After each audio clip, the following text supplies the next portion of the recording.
Hayalperestlerin, risk alanların, denemekten korkmayanların cesaretinden doğduk.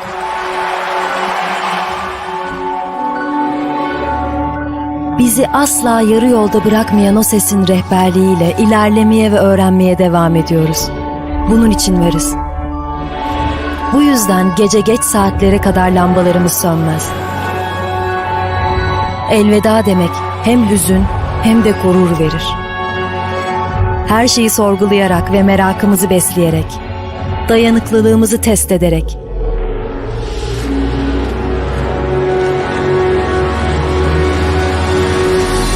sınırlarımızı aşarak, ilerleyerek ve yeni ufuklar açarak yeni bir yol buluruz. Yeni icatlar çıkararak, kendi yolumuzu çizerek. Burası fikirlerin doğduğu ve yeni fikirleri doğurduğu, bizim de doğduğumuz, birlikte büyüdüğümüz ve yükseldiğimiz yer.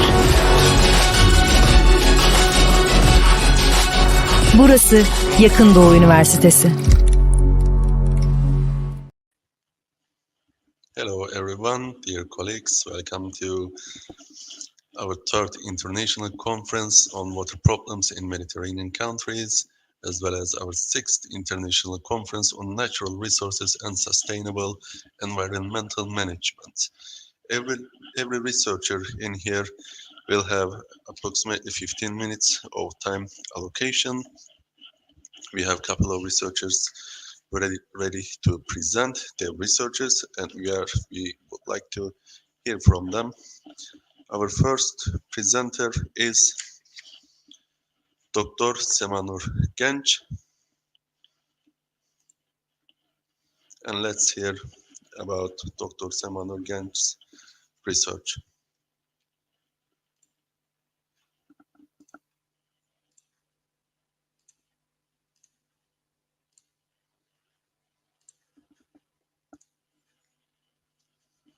I'm Semanur Genç. I graduated master's degree from Istanbul Technical University, Department of Environmental Biotechnology.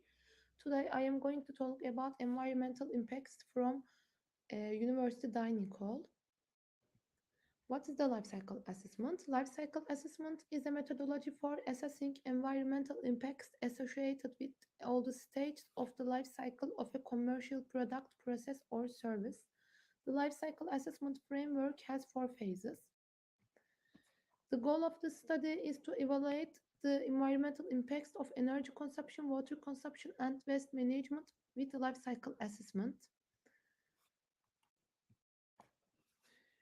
The activities in this study include the transportation of purchased materials from sellers to the restaurants, their storage, food preparation, cooking and baking, collection and transportation of waste and disposal of waste. In the study, 1,000 services were selected from functional units. The university dining hall is located in Sarıyer district of Istanbul. Meals are served with table d'hôte in the dining hall, and these table d'hôte were collected after the meal and used after washing. Scenario 0 reveals the current state of the university dining hall. In the scenario, wastes are collected in a mixed way and sent to the landfill. Also, there is no water conservation and renewable energy consumption. In this scenario, recyclable waste are sent to a recycling facility. Other wastes are sent to landfill. Water savings have been implemented in this scenario. In this scenario, organic waste sent to the compost facility, while aluminum, cardboard, and paper waste are sent to the recycling facility. Water savings have been implemented in this scenario.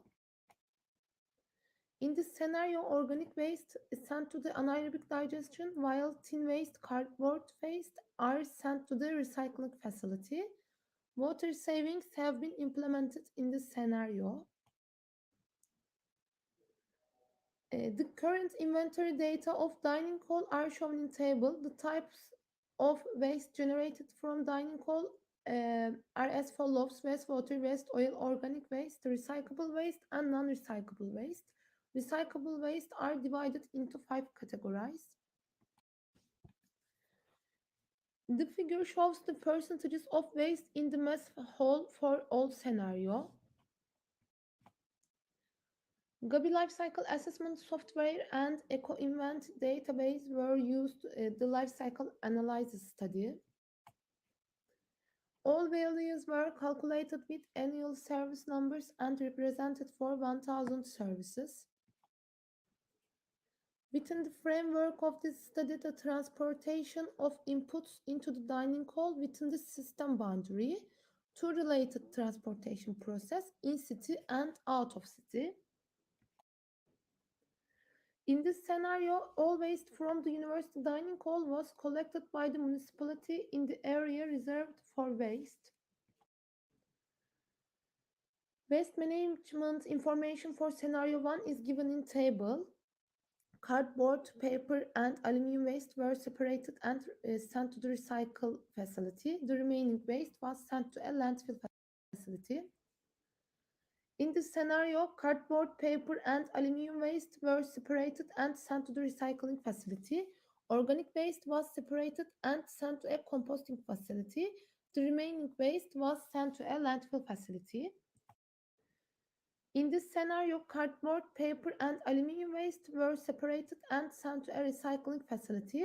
Organic waste was separated and sent to an anaerobic digestion. The remaining waste was sent to a landfill facility.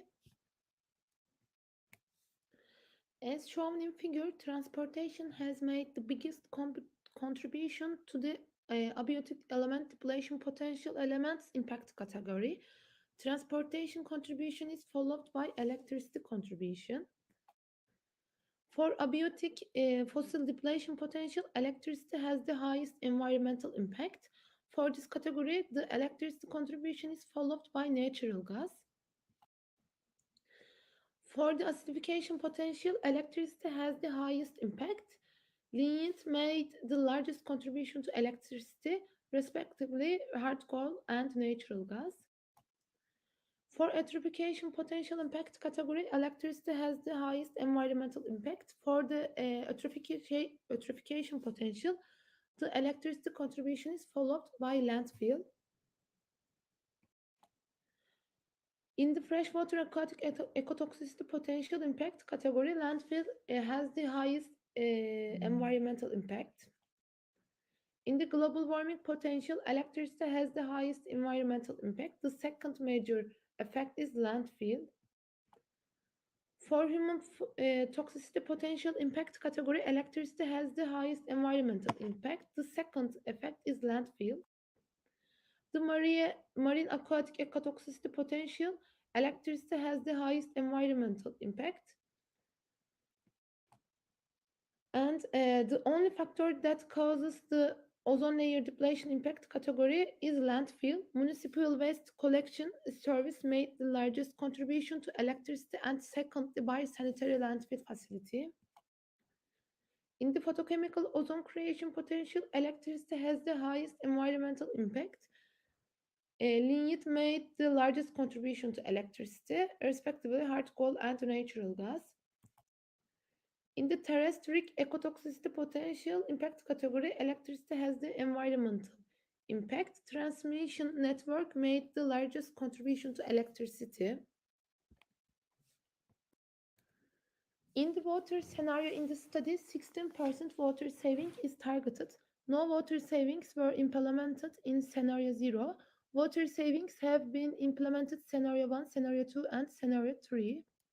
The results show that all environmental impact categories were reduced. In this study, electricity mix, solar power, and wind power were compared. Abiotic depletion potential elements gave the highest results on solar power. The figure shows the comparison of compost and anaerobic digestion. As seen in the figure, anaerobic digestion has higher results in the abiotic depletion potential, fossil and photochemical ozone creation potential categories. The table shows the environmental impact results of cardboard and paper recycling. The results was negative for all environmental impacts of cardboard and paper recycling. This means cardboard recycling has environmental benefits. The table shows the environmental impacts results of aluminum recycling. The results was negative for all environmental impacts of aluminum recycling. This means aluminum recycling has environmental impacts. Figure shows the comparison of the scenario 1 results with the scenario 0 results. In the scenario 1, aluminum recycling has been determined as the most important component for abiotic depletion potential elements and freshwater aquatic ecotoxicity potential impact categorized. Since the abiotic depletion potential elements results has a very high decrease compared to the other impact categories, it is not included in figure. Figure shows environmental impact resulting from when electricity mix, wind power and solar power were used to electricity consumption. Decrease for all impact categories except 2 impact categories for solar power was observed. In scenario 2, aluminum recycling has been determined as the most important component for abiotic depletion potential elements and freshwater aquatic ecotoxicity potential. The result is negative. That is, a negative results mean an environmental positive impact. According to figure, an increase in the effect has been observed when wind energy is used instead of electricity energy in freshwater aquatic ecotoxicity potential. In scenario 3, aluminum recycling has been determined as the most important component for abiotic depletion potential elements and freshwater aquatic ecotoxicity potential impact categorized. Environmental impacts in scenario 3 are significantly reduced compared to scenario 0. According to figure, an increase in the effect has been observed when the wind energy is used instead of electrical energy in freshwater aquatic ecotoxicity potential. Figure shows the comparison of scenario 0 results with the during pandemic results. As can be seen from figure, environmental impacts during pandemic condition are significantly reduced compared to scenario 0. The amount waste increased compared to scenario 0 as the meals were packaged under the pandemic conditions. It has been observed that the greatest effect in the reduction of environmental effects is due to reduction in electricity consumption. According to this graph, it is seen that electricity is the dominant state in most impact categories. It was observed that electricity made the highest contribution to 9 environmental impact categories. According to the results, the landfill has the highest contribution in 2 impact categories. Finally, the conclusion part. Energy consumption of dining coal is the critical point in the study. Transportation-related environmental impacts are considerably low as a result of close distance transportation. According to scenario 0 results, water use has a very low impact in the range of 0% to 2% for all 11 environmental impact categories. When all scenarios are compared, the effect values of scenario 1, scenario 2, and scenario 3 for abiotic depletion potential elements are almost the same. Scenario 3 is the most environmental friendly scenario among 4 scenarios in acidification potential, eutrophication potential, global warming potential, photochemical ozone creation potential, terrestric ecotoxicity potential, and human toxicity potential impact categorized. In the abiotic depletion potential fossil and ozone layer Depletion potential category, the most environmentalist scenario is scenario 2, but it has a very close effect with scenario 3. Scenario 3 and scenario 2 impact values for freshwater aquatic ecotoxicity potential and marine aquatic ecotoxicity potential are almost the same. These are my references.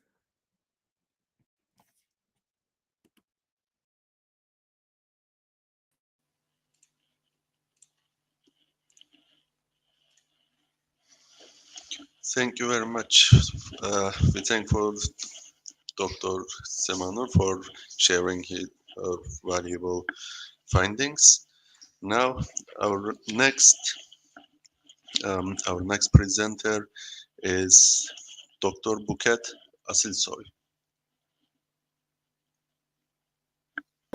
Can you hear me? Buket Hocam, we can hear you. Can you open your cam? If it is possible. Actually, I have tried to open it.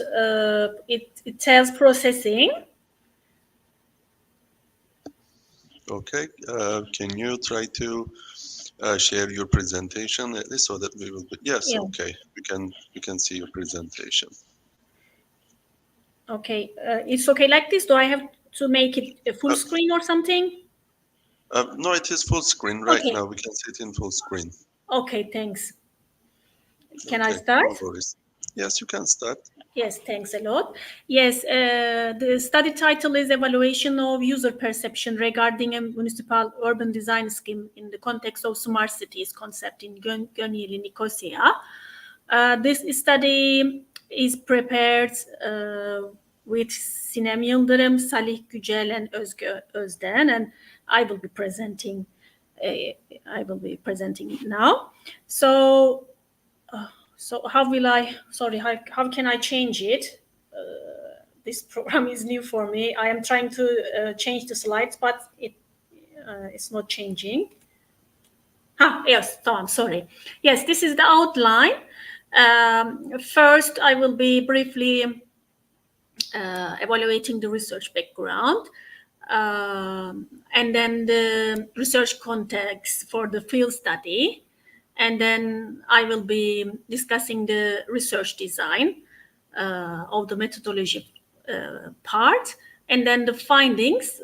Finally, I will be presenting the concluding remarks. Actually, this study has already been completed until a phase, but new phase is ongoing. So I will be presenting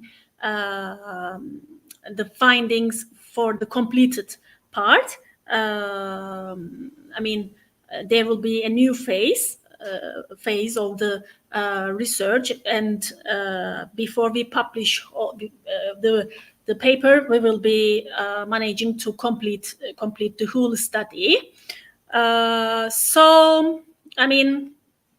Firstly, we need to talk about urbanization.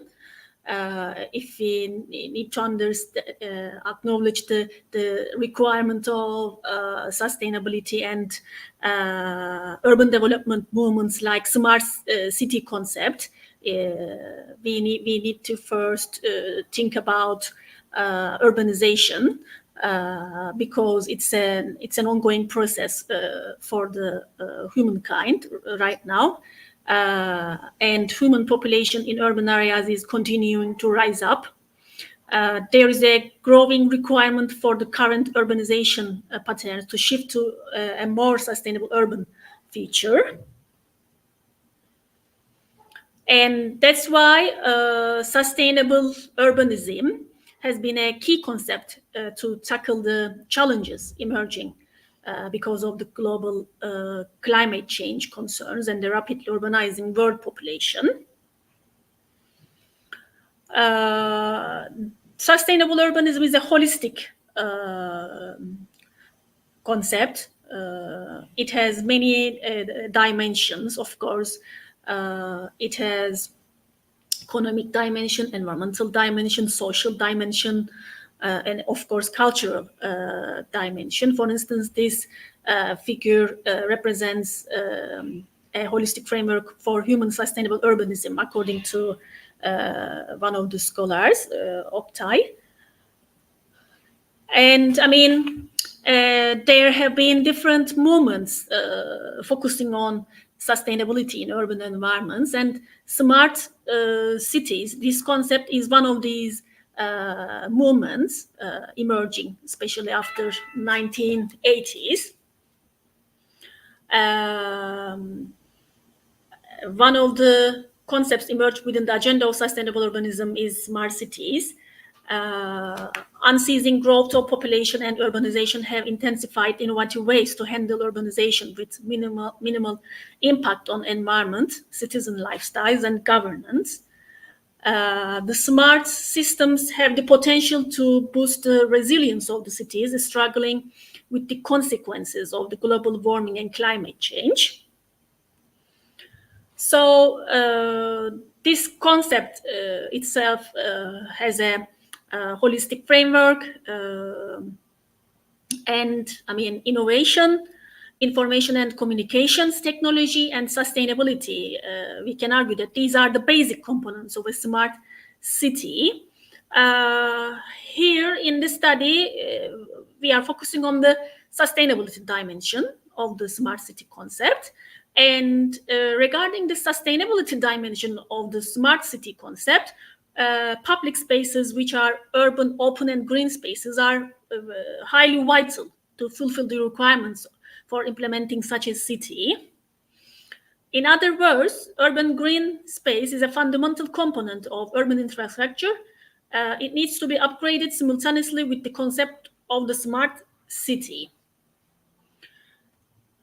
So public spaces achieve ecological, economic, social, and cultural benefits to the whole city, directly or indirectly. It benefits all four dimensions of sustainability.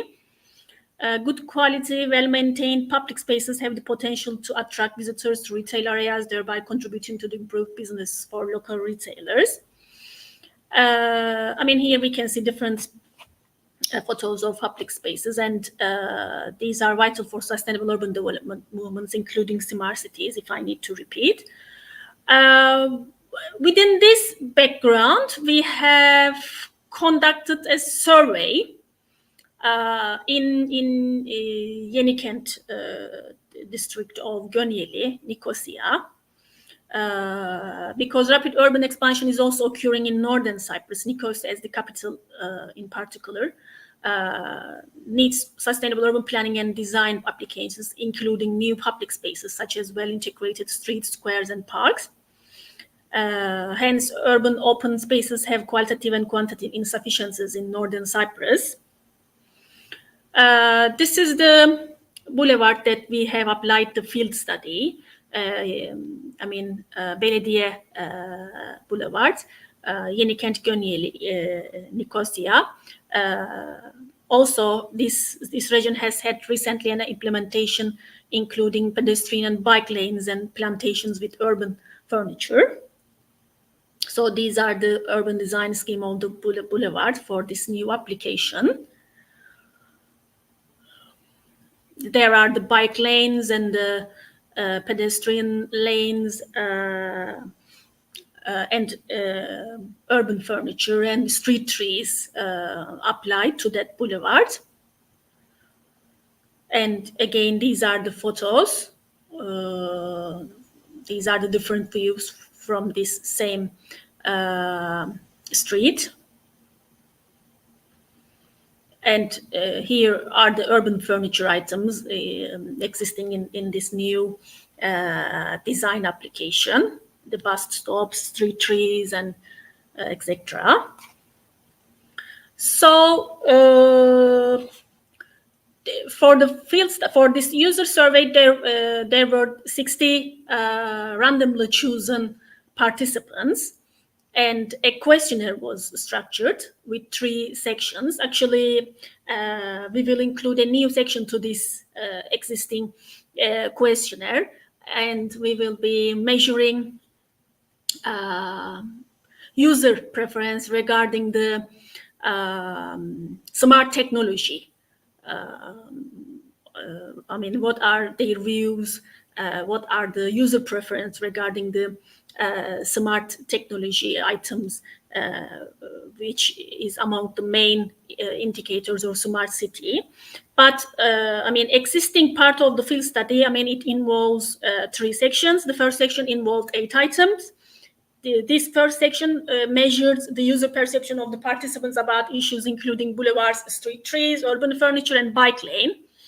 Likert type 5-point scale was used to record the participants' responses. The answers were coded as 5 strongly agree, 4 agree, 3 unsure, 2 disagree, and 1 strongly disagree.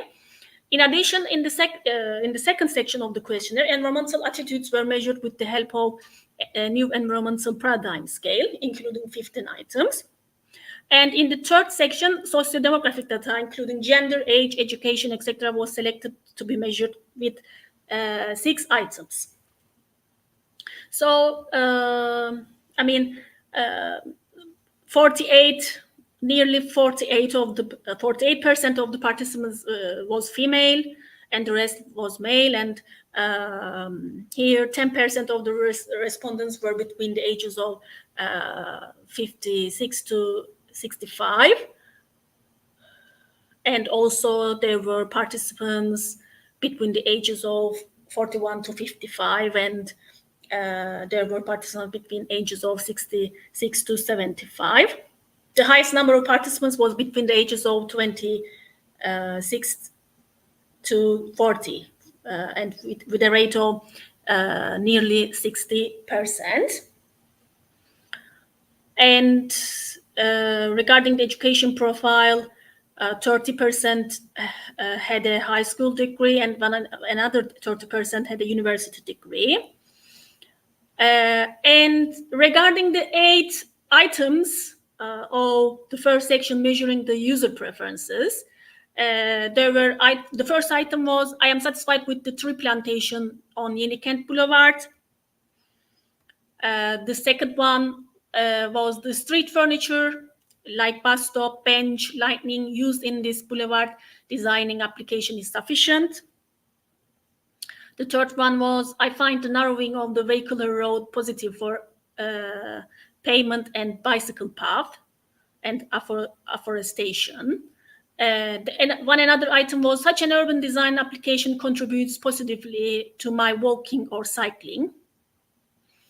And another one was, I am generally satisfied with this urban design work on Belediye Boulevard. And one another, I demand the continuation of such urban design applications. This was the last item of the first section.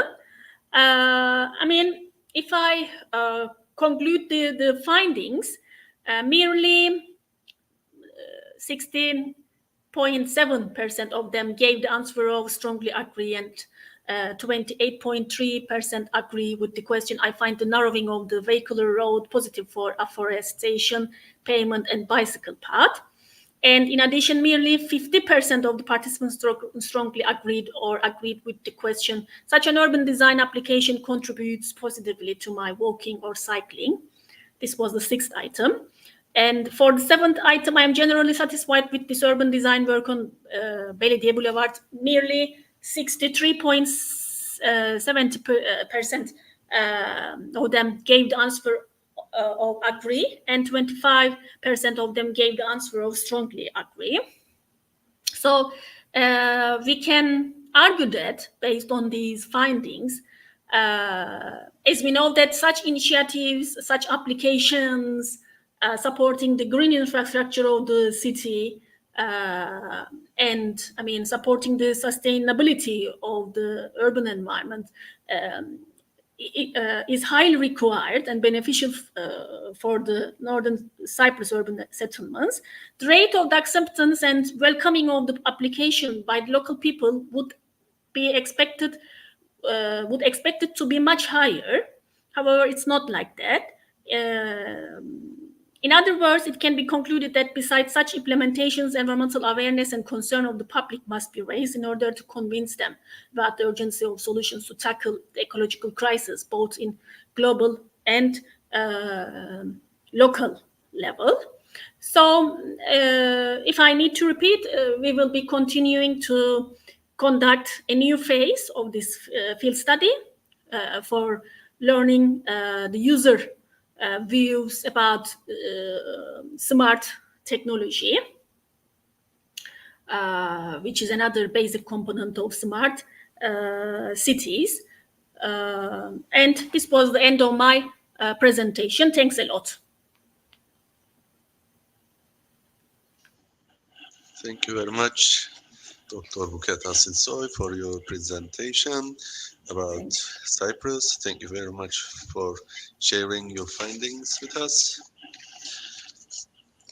Right now, our next presenter is Dr. Elif Hilal Arıkan.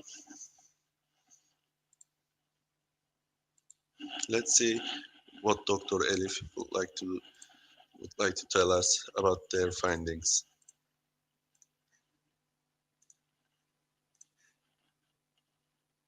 Hello everyone, I am Elif Hilal Arıkan. Today I'm going to be talking about evaluating the environmental sustainability of a restaurant.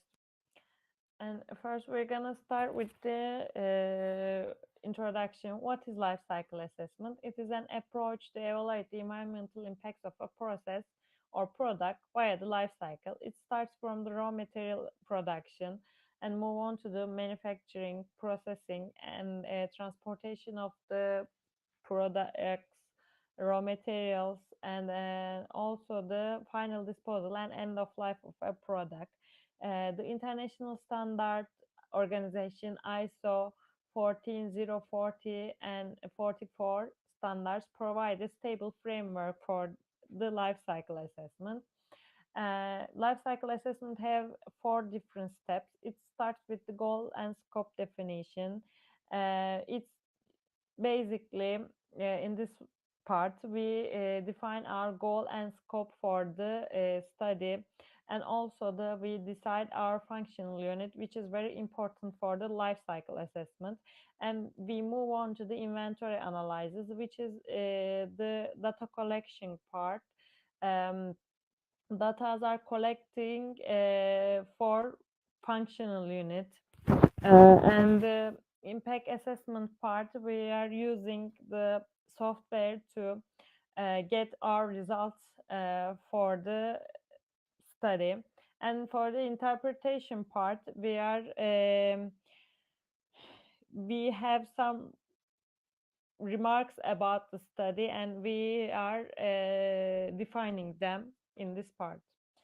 This study is important because the environmental impacts from the food sector is increasing day by day, and the food sector consumes great amount of natural resources and constitutes an important level of environmental pollutions. For the future with sustainable food sector, important decrease in the food waste and energy consumption is needed. That's why we conducted this study. The main purpose of this study to assess potential environmental impacts of a restaurant in Istanbul, located in Florida, and purpose waste reduction application and waste treatment option, and also the reducing energy consumption. The scope starts from the purchase of the food ingredients and continue with the treatment of a restaurant waste.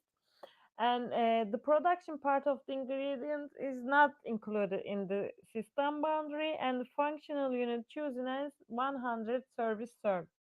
For this study, Gabi software is used, and also the CML 2001 impact method chosen.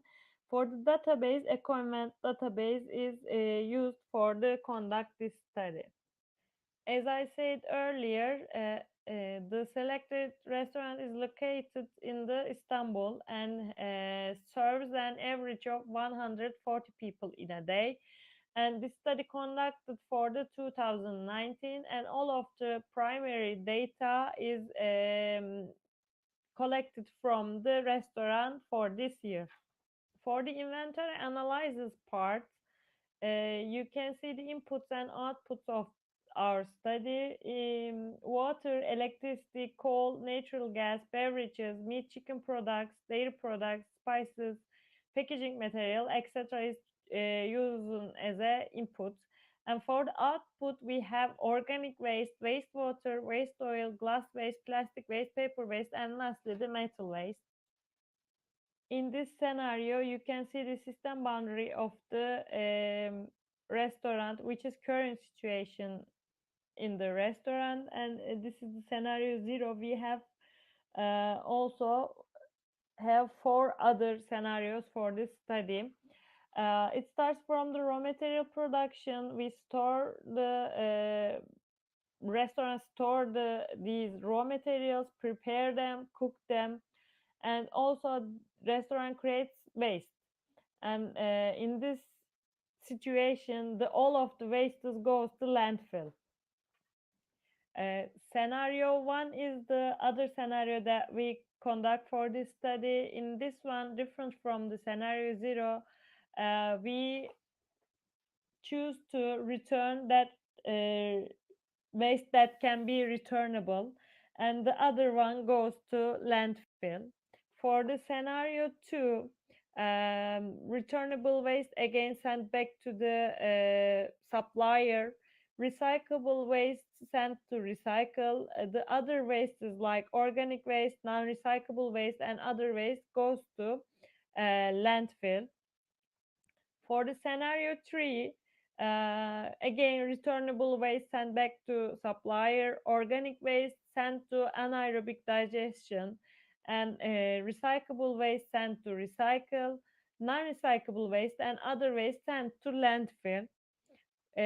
For the scenario 4, different from the scenario 3 is that organic waste sent to compost. We wanted to see the difference between compost and anaerobic digestion for the 2 scenario, which is scenario 3 and scenario 4. For this study, we select 10 different impact categories. First, we start with the abiotic depletion potential. In this one, you can see the electricity have the highest impact with 70%, almost 71%. This is due to the transmission network. Copper is the highest factor. And for the abiotic depletion potential fossil, again, the electricity highest contributor with the almost 59%.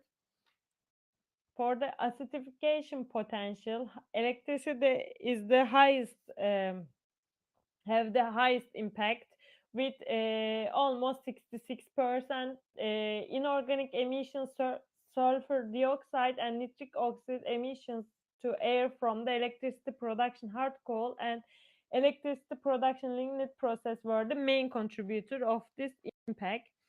For the eutrophication potential, 73% is caused by the electricity consumption and phosphate emissions to fresh water.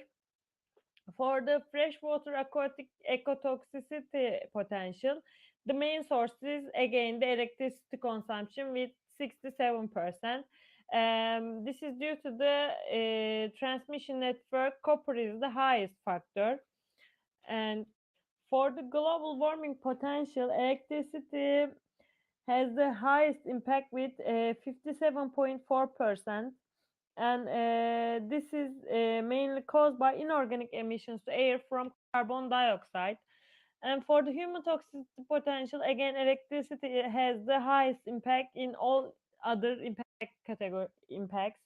And marine aquatic ecotoxicity potential, again, electricity has the highest impact with 81.1%. This is caused by the emissions to fresh water such as beryllium, nickel, selenium, and inorganic emissions of the hydrogen fluoride to air. Different from the other impact categories, ozone layer depletion potential have highest impact with natural gas with 41.4%. and the main source of is that high amount of suppressant usage in natural gas pipelines. Photochemical ozone creation potential have highest impact in the hard coal with 60%, 60.6%, and this is due to the inorganic emissions to air from carbon monoxide. For the terrestrial ecotoxicity potential, electricity has the highest impact with 60.7%, and this is due to the chromium usage. Emissions to industrial soil, electricity production from hard coal, and lignite contribute to this impact as a result of emissions to air such as chromium and mercury. For the scenario one, all environmental impact potential were decreased. In this study, we are just returning the returnable waste to the suppliers. And for the as you can see, the highest contribution caused by energy consumption, and it's followed with the landfill and transportation impacts. The least contributor was the water consumption. For the scenario 2, again, all impact categories show decrease, and this decrease was the reduction of amount of waste sent to landfill facility and the paper recycling process applied in this scenario. For the scenario 2, the highest contribution caused by energy consumption similar to scenario 0, which is electricity, and it is followed by the landfill and transportation impact. Again, the least contributor to this scenario was water consumption. For the scenario 3, again, all impact categories show decrease, and the highest contribution caused by energy consumption is again similar with the electricity consumption, and it's followed by the landfill and transportation. Um, For the scenario 4, again, all impact categories show decrease compared to scenario 0. And the highest contribution, again, similar to scenario 0 with electricity consumption. And it's followed by the landfill and transportation. Water consumption least contributes to this scenario. For this part, we wanted to compare anaerobic digestion with composting. ADP fossil and ODP gave higher impacts in anaerobic digestion. ADP fossil in composting was related to crude oil consumption in transportation, and the ADP fossil in anaerobic digestion was related to crude oil consumption in transportation with 63.6%, and heat requirements with 24.2%. In this part, we can see the all of the scenarios, and we can see their impacts for the all of the 10 impact categories. As we can see, the highest impacts come from scenario 0. The other scenarios have decreased compared to scenario 0. For the conclusion part, we can say that in the water reduction scenario, reduction of the water is conducted by reducing 60% of the tap water, resulted in a decrease about 38% in environmental impact categories. Electricity consumption should be reduced. Instead of grid electricity, wind energy or solar energy can be used, and the renewable energy sources reduce the environmental impacts except ADP elements and ODP. Returnable waste should send back to the seller. Lower amount of the waste reduce the environmental impacts. And for the scenario 3 and 4, instead of landfill, anaerobic digestion and the composting waste management options applied. And these waste management reduce the environmental impacts. This is due to the lower amount of waste sent to landfill. These management options are tend to increase acidification potential and global warming potential in comparison with landfill. For the hard coal scenario, for this study, also hard coal scenario is studied, but changing hard coal grill with electrical grill doesn't give low environmental impacts. Environmental impacts of transportation are very low because of the closer distance transportation. The transportation shows higher results in ADP element and ODP. In other impact categories, transportation doesn't give considerable impacts. And these are the references for my study. And thank you for listening.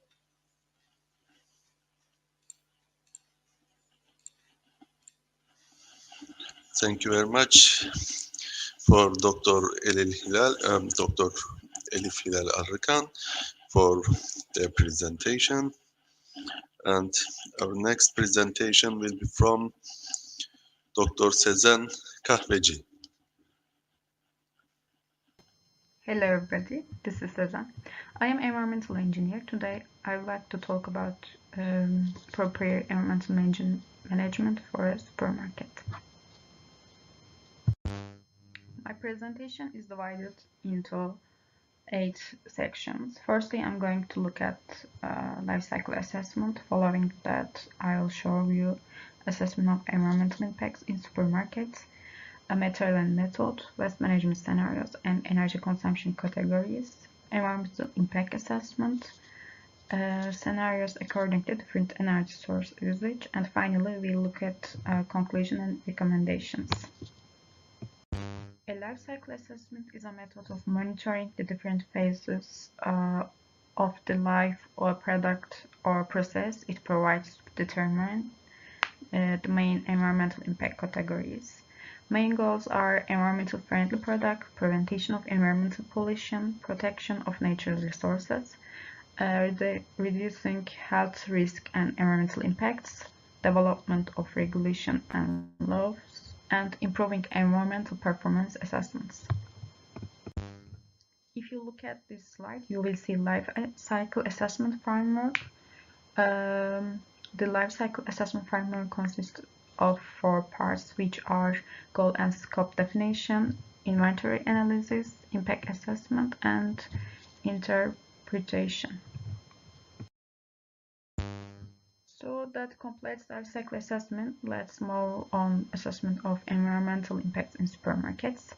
Supermarkets is developed day by day in line with consumer demands and increases its number and diversity day by day by going to chain.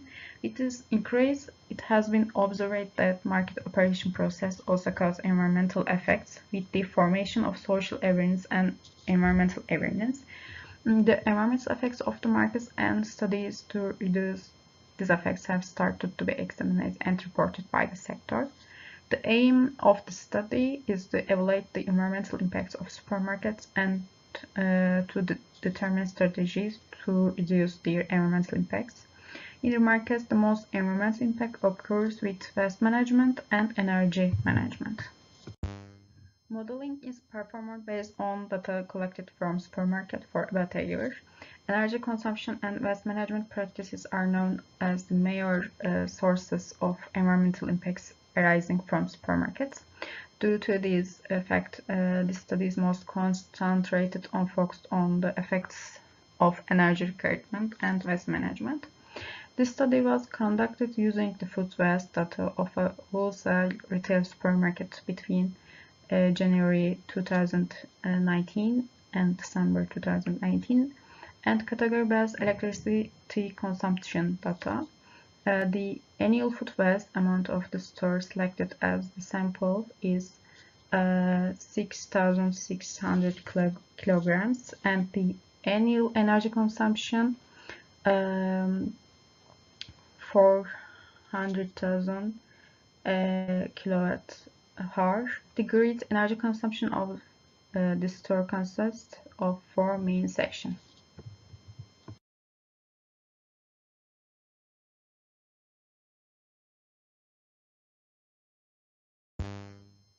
The aim of study is to improve strategies to lower the unweighted environmental impacts generated by supermarket. Life cycle assessment methodology is adopted by using GABI 7.3 software with CML methodology, and the supermarket generated 6,600 kilograms per year food waste. The energy consumption is about 437,000 kilowatt hours per year. Food waste occurs along the entire food supply chain and causes great financial losses and waste of natural resources. The retail phase of the supply chain contributes to a significant amount of waste generation. In this stages, reduction of food waste from supermarket, waste management scenarios, and prevention and evaluation methods in order to determine how to reduce the environmental impacts of food waste management. For this reason, food waste was classified and measured. The environmental impacts of regular and large amounts of waste were evaluated, and alternative waste management practices were proposed. The annual food waste amount of the store selected as a sample is 6,600 kilograms. The total food waste amount of all stores is 43,549 kilograms per year. The group with the highest amount of waste according to their categories is the dry food and legumes group. And in this slide, information about 3 different recovery disposal facilities is shared: landfill, composting, and anaerobic digestion. We now have the result of the evaluation study. In the study environmental impact categories, we are taking into account for 3 different disposal methods. In all categories except gasification potential, it has been determined that the most environmental impact occurred in landfill. In waste management scenarios, it has been observed that the environmental impact of gasification potential impact category increased in composting and anaerobic digestion compared to landfill. In the process of evaluating food waste with compost and anaerobic digestion in modeling, inorganic emission caused by gasification cause are pollution, causing an increase in gasification potential effect values. The anaerobic digestion scenario has the least environmental impact compared to compost waste management scenario in all impact categories, except abiotic consumption potential fossil and ozone depletion potential impact categories. It has been observed that environmental impacts occur less with the energy gain provided by obtaining biogas in the anaerobic digestion model. The fact that environmental impact, abiotic consumption potential fossil and ozone depletion potential impact categories is higher than compost is that there is no energy consumption and gain in the composting process. These data reflected the necessity of the less choice of landfill and waste disposal, which is common practice, and the evaluation of other waste management instead. Considering environmental impacts, it has been determined that the most suitable waste management scenario for food waste is anaerobic digestion.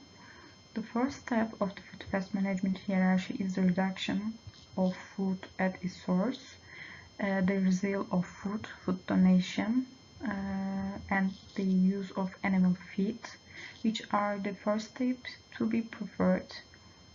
In the study, it is aimed to determine the most operative waste management by modeling the landfill for waste disposal and compost or anaerobic digestion scenarios for waste recycling or recovery.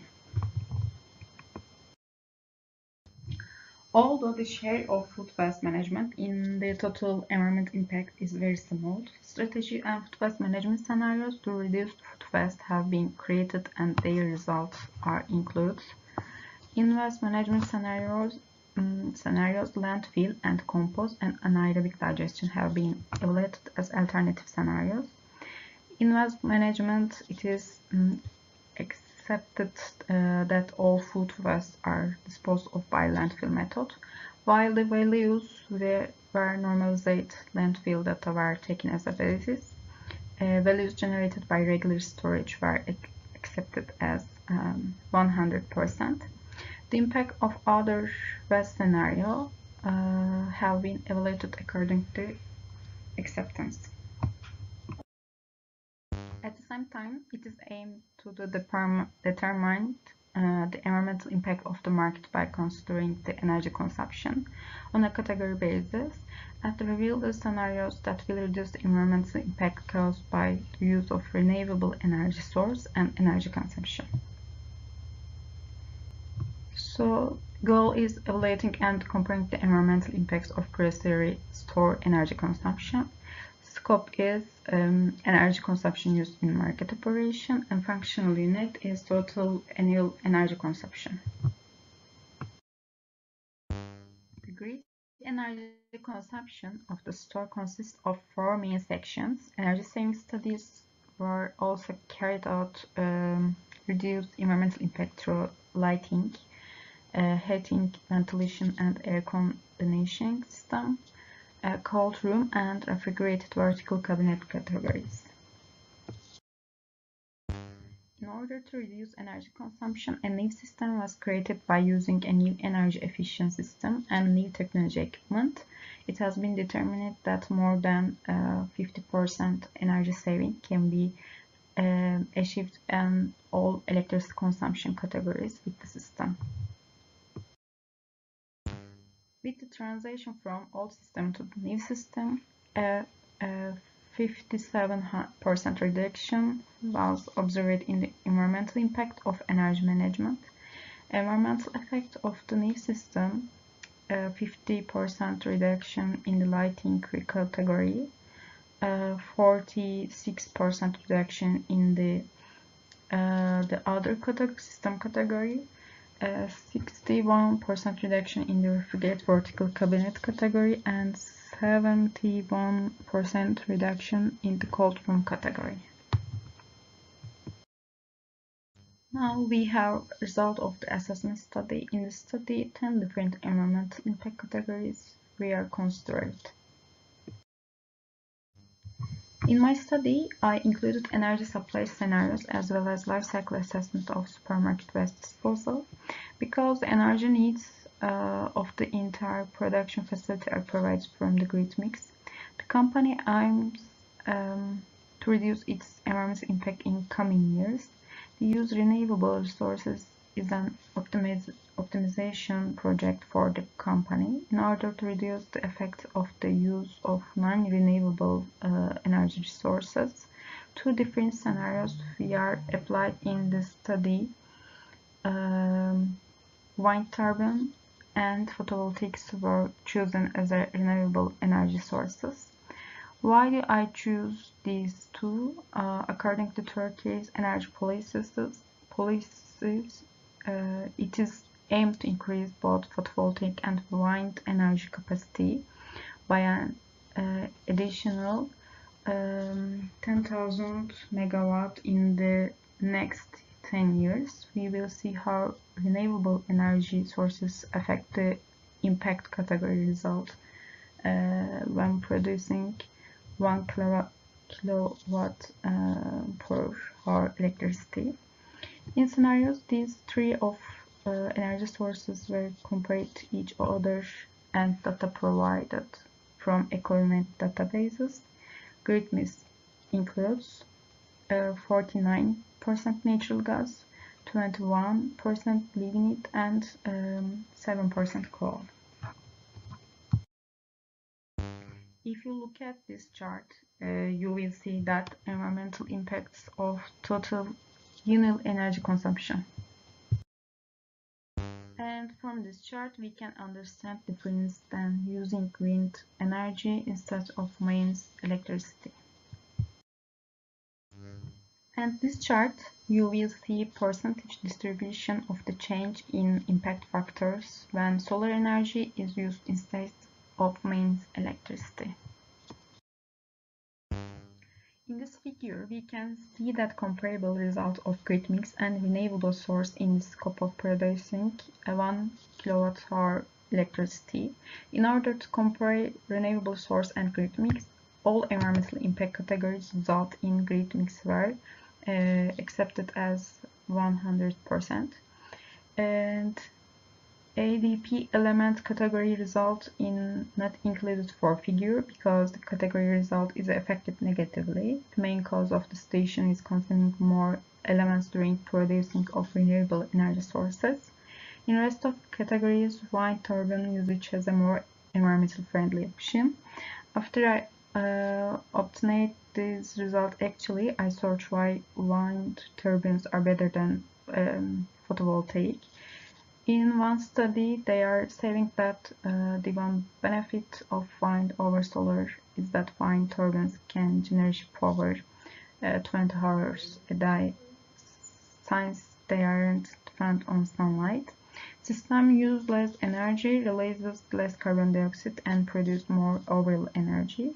A single wind turbine can generate the same amount of electricity in kilowatt hour as thousands of solar panels.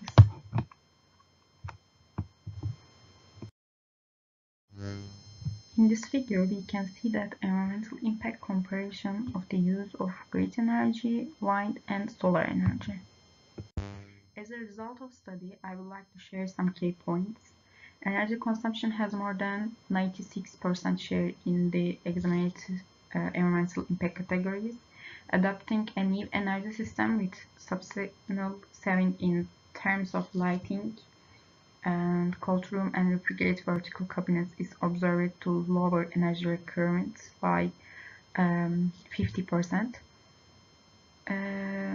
This act in turn reduces in the environmental impacts significantly. Changing the energy source from grid electricity to wind is found to lower the impacts. As waste management scenario, landfilling, anaerobic digestion, and composting are considered. The scenario landfills turned out to generate more unwanted environmental impact than both composting and anaerobic digestion.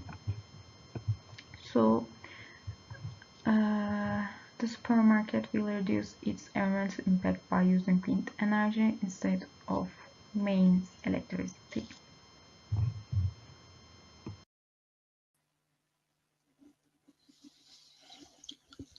Thank you very much, Dr. Sezen Kahveci, for your valuable contributions. Our next presenter is the team of Dr. Nadire Çavuş. Good day, everyone. My name is Oki Oluwafemi Ayotunde, Department of Computer Information Systems, New East University, Cyprus. I'm here to speak on the topic, Building Tomorrow, a Green and Sustainable Imperatives in Smart City Development. First, the introduction. This presentation will cover smart city development and its significance. We'll cover smart cities and their importance in modern urban development.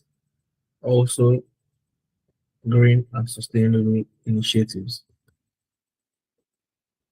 But first, we'll explore certain challenges in urban development. So there are quite a number of challenges faced in traditional city development. A few of which includes infrastructural strain, which occurs as a result of aging infrastructure, such as roads, bridges, and utilities. And all of this strain leads to challenges with meeting the demands of the growing population. Secondly, we have the limited green spaces.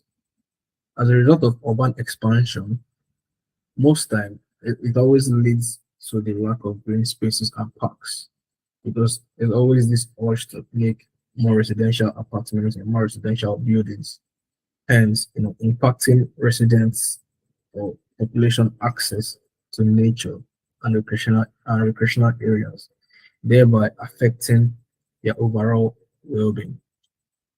Another challenge is inadequate waste management. Traditional cities often grapple with inadequate waste management system, leading to issues like overflowing landfills, improper disposal, and environmental degradation. Another challenge is social inequities. Traditional city development sometimes exacerbates social inequalities with disparities in access to services, opportunities, and resources among different socio-economic groups. And finally, we'll be looking at the zoning and urban sprawl. So this is as a result of poor zoning regulations, leading to an unchecked urban sprawl, which results into an inefficient land use, increasing commute time, so movement from point A to point B, and also leading to a strain on resources and infrastructures. Smart city concepts. Smart city leverages advanced technologies like IoT, which stands for Internet of Things, data analytics, and interconnected systems.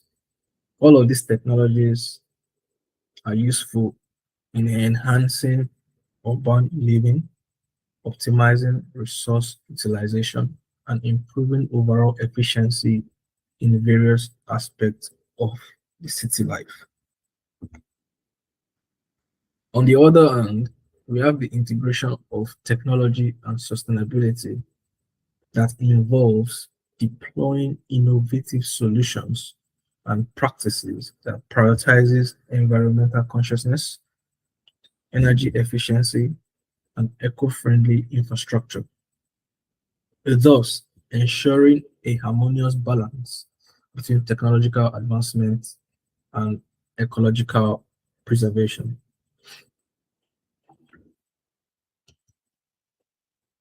Sustainable development goals. So we can't be talking about a smart city or a developed city without talking about sustainable development goals. So here we'll be looking at the relevance of SDGs in smart city development. And it's very crucial. The implementation or integration of SDG in smart city development is crucial, as it is a comprehensive framework for guiding smart city development. And why is it a comprehensive framework? It's because it provides a roadmap for inclusive, sustainable, and resilient urban growth across various facets such as infrastructure, environment, social equity, and economic progress. Also, we'll be looking at how green initiatives that we discussed in the previous slide, how the green initiative align with SDGs. So green initiatives within smart cities align with several SDGs. So SDG as a set of goals are actually initiatives developed by United Nations. So there's 17 of them in number, 17 of the goals developed by United Nations. And these 17 goals are actually targets that United Nations plan to achieve by the year 2030. So now, the way Green Initiative align with SDG is such that there are certain goals when it comes to smart city development. Out of the 17 goals, there are certain goals out of them that aligns with the Green Initiative. So notably, goal number 7, which is affordable and clean energy. Goal 11, which is sustainable cities and communities. Goal 12, which is responsible consumption and production. And finally, goal number 13, which is climate action. So all of these goals are crucial in fostering an environmentally friendly practice, reducing carbon footprints, and promoting renewable energy. And finally, enhancing overall sustainability in the city. The importance of green initiative. Green initiative is green initiative and its practice are very important, and we'll be looking at those importance with 3 crucial points. The first is environmental preservation, and this is vital as green initiative contributes to preserving the environment, reducing carbon emissions, reducing carbon footprints, and also conserving natural resources for the future generations. A good example is planting of trees, afforestation. So, secondly, we look at health and well-being. Implementing green initiative and also involving implementing sustainable practices is crucial for promoting public health and well-being by improving the air and water quality, by also reducing pollution-related illnesses, and finally, by fostering a healthier living environment. Then the top point here as to why green initiative is important is that it creates new job, or it's based on economic viability, thereby creating new job opportunities, fostering innovation in clean technologies, and reducing long-term costs associated with environmental degradation and resource depletion. So we've seen smart city development, we've seen the green technologies. Now we are trying to look at the components of green smart cities. So there are 4 main components here. The first is renewable energy sources, and this incorporates renewable energy sources like solar, wind, and hydroelectric power forms, which all make up the component of green smart city. And while they make up the component of green smart city, they all aim at reducing reliance on fossil fuels, thereby mitigating carbon emissions and also promoting sustainable clean energy production. The next is waste management. An efficient waste management system encompassing recycling, composting, and advanced waste to energy technologies all play vital role in green smart cities, thus aiming to minimize landfill waste, promote circular economies, and foster responsible resource utilization. So this covers not just human waste management, but also that of animals and that of plants. So it covers everything. That's why we have the recycling, composting, and advanced waste to energy technologies. So for those plants and animals. Then we have sustainable transportation.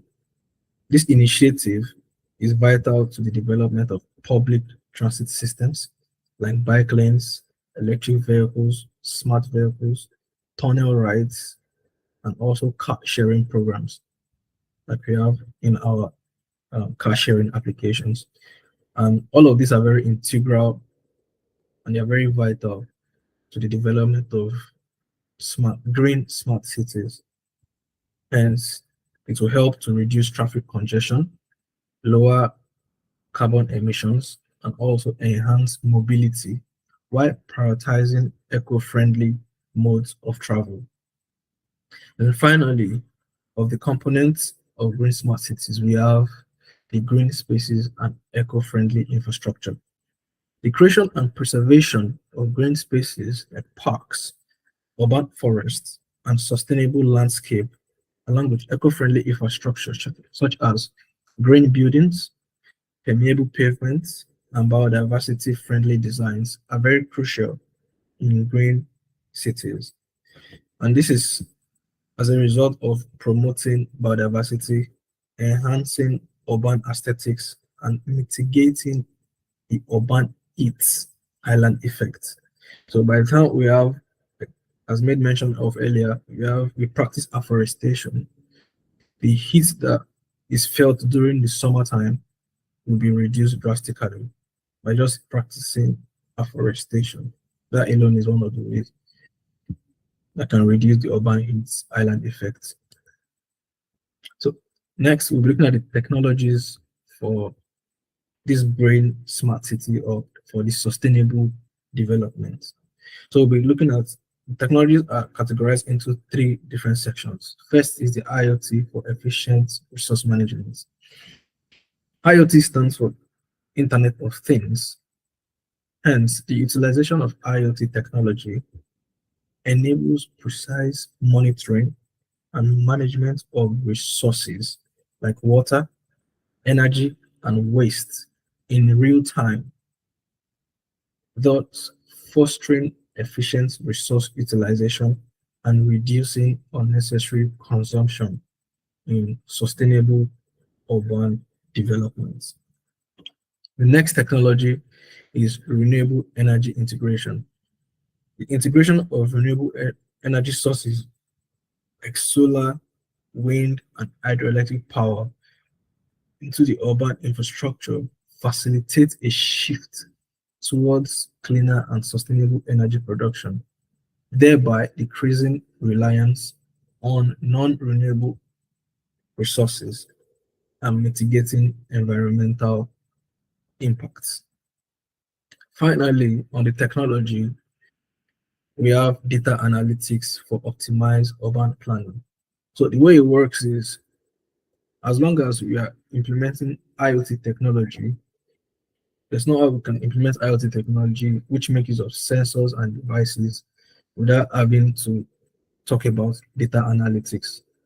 And because of the fact that we're actually implementing IoT in a city, in a smart city setting, this will actually lead to big data. So hence, data analytics for optimized urban planning is really crucial. And this is good because it will leverage advanced data analytic tools and algorithms,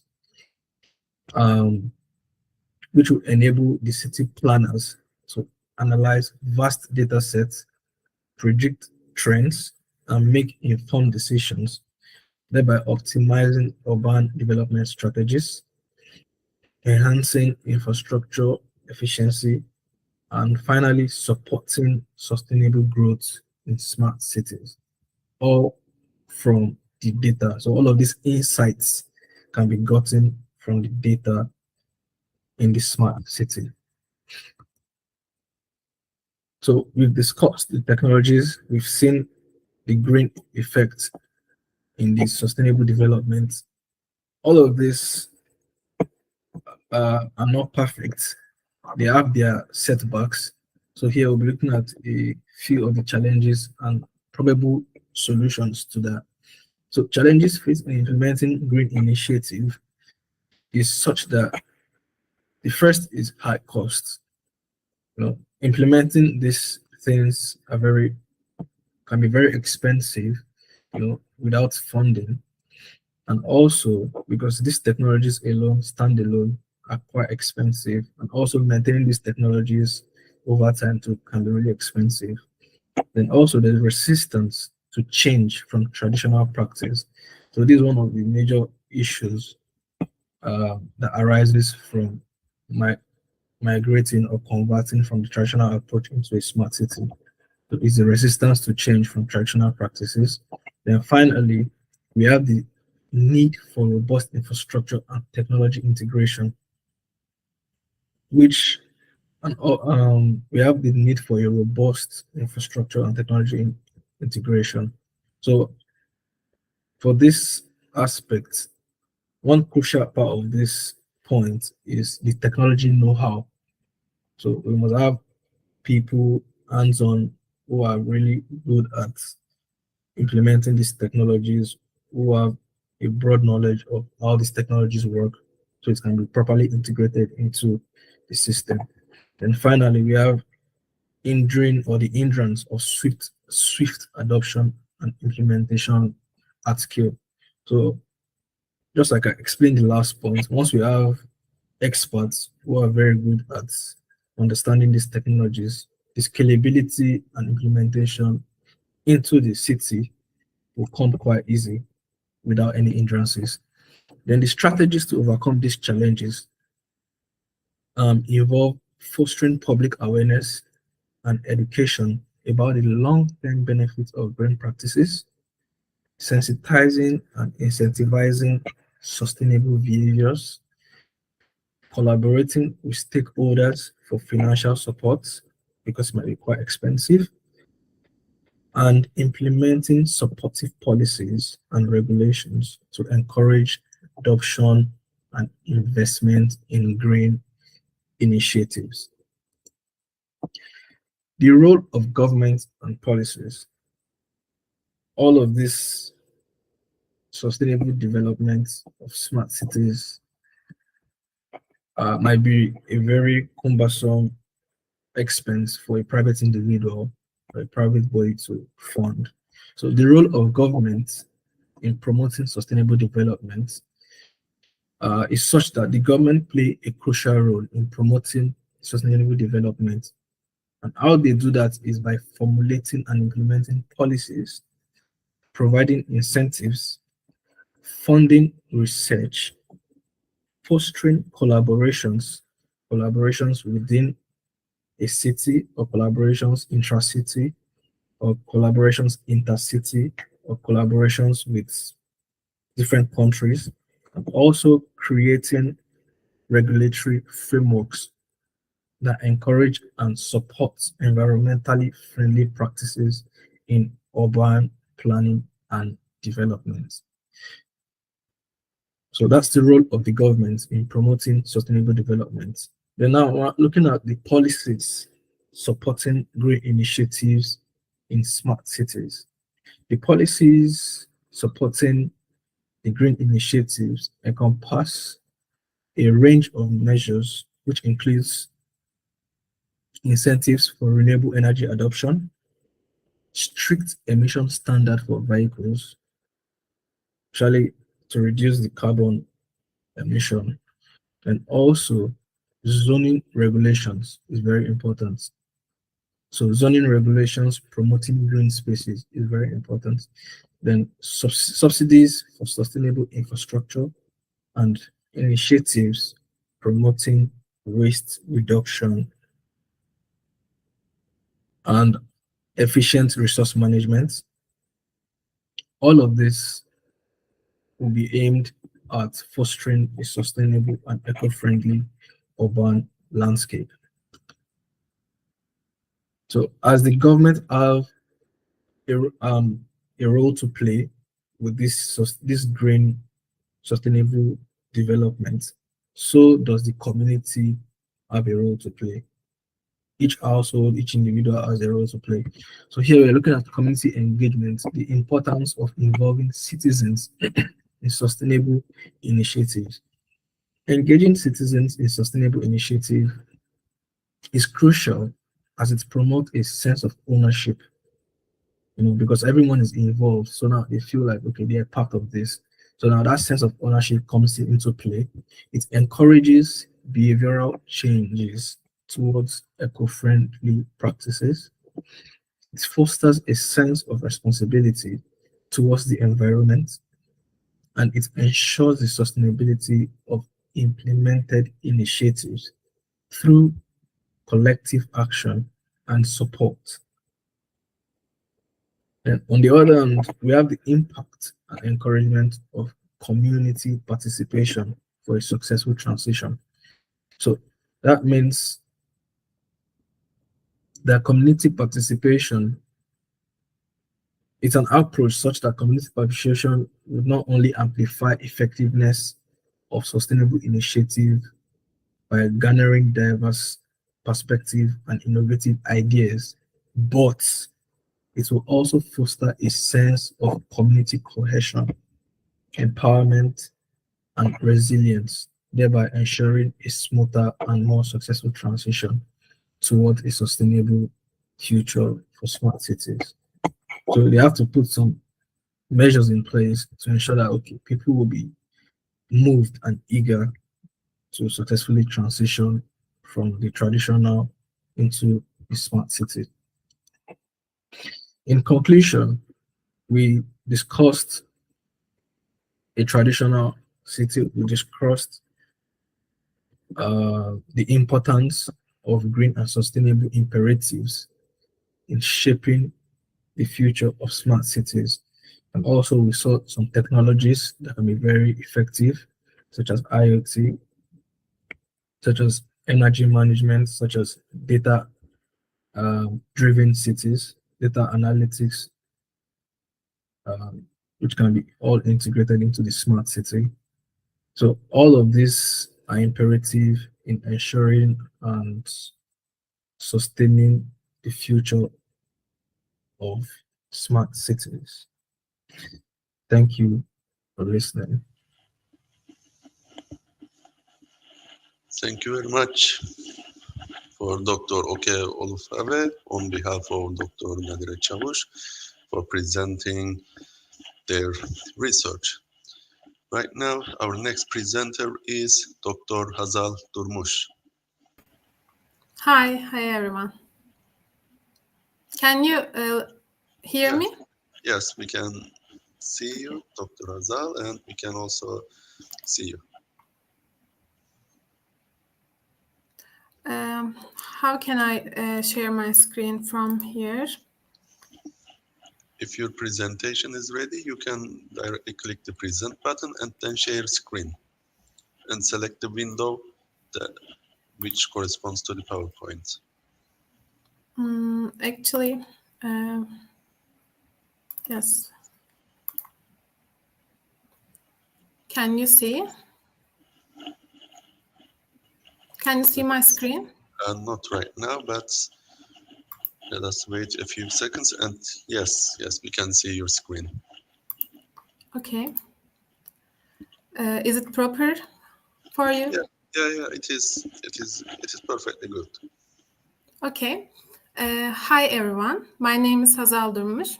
I'm a master's student at İzmir Institute of Technology, Department of International Water Resources. Today I will be presenting you some innovative strategies for sustainable urban water management. Before starting, I want to thank you to organizing committee of conference. And also I want to thank to my supervisor, Alper Baba. In here, in contents, I will be covering these topics briefly, such as climate change, challenges on water, innovative sustainable trends. My main topics are integrated urban water management and water-sensitive urban design and its contributions. Starting with introduction, water is the source of life. That's why throughout history, the emergence and development of civilizations have occurred in places where water is abundant. Throughout the history of civilization, humans have constructed various engineering structures such as bridges, dams, beds, aqueducts, and cisterns to use, manage, and preserve water for various purposes. But now in the 21st century, the world is inevitably facing two major challenges: the ever-increasing impacts of climate change caused by human activities and unrestrained urban sprawl. More than half of the world's population lives in urban areas today. By 2050, it is assumed that more than 70% of the world's population will live in urban areas. Rapid industrialization is also having dramatic and devastating impacts on natural resources. The decisions we make today about how we shape cities will affect future generations. Communities need clean water to develop in a healthy and safe way. Only 2.5% of the water on Earth is fresh water, but 70% of this is made up of glaciers, so the freshwater resources we have access to are only 0.10% of the total freshwater potential of the globe. So we have very little potable water supply, but the demand and need for the water is rising every day. As I have mentioned, due to factors like the social needs, negative consequences of climate change, and rapid population expansion, water resources are severely strained as a result of excessive water use and pollution caused by urban, agricultural, and industrial activities. Water scarcity, droughts, floods, water consumption, inequalities in access to clean water are the main issues we have to deal with. And under this scenario, shortcomings of current facilities and urban water infrastructure, which obstruct the efficient use of water resources. The impact of climate change on cities are profound. It causes several issues like urban floods, drying of underground water resources, water pollution, and water scarcity. Besides, urbanization leads to the expansion of impermeable surfaces, such as rooftops, roads, pavements, and parking lots. As a consequence, there is a rise in surface runoff, a decline in the replenishment of groundwater, and an augmentation in the quantity of floodwaters. In many cities, it is reported that only 20 to 30% of rainwater can infiltrate into the soil. So the conditions for the urban water cycle have been changing. Also, the old static drain infrastructure that cities already have is inefficient in controlling water. Here, some innovative and sustainable trends worldwide. Cities all around the world share similar problems due to these challenges that I mentioned before, and creating more resilient cities has become a goal. For this, it is important to find creative, innovative, and sustainable solutions to ensure the continuity of natural resources.